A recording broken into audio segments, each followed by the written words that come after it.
আয় সারাই ও কারা বুবু বাড়িতে কেউ নাই বুবু?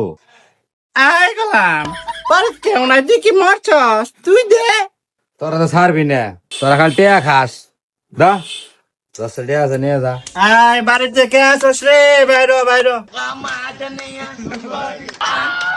কে রে দোস্ত তুই আমার শ্বশুর বাড়ি বন্ধ আয় বছর মান সম্মান তার তো তুই থুইলি না। আর কি ব্যবসা শুরু করছিস, কি ধরছস তুই? এটা কি ব্যবসা, ইনকাম কি বে?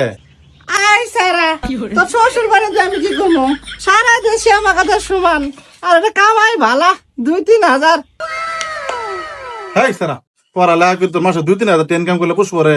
আয় সারা মাসে 2-3 হাজার হলে চলবো দিনে 2-3 হাজার টাকা হয় তুই কত দিবি দে বাইগান আয় সখী চল এখন কোন বাড়িতে যাবি?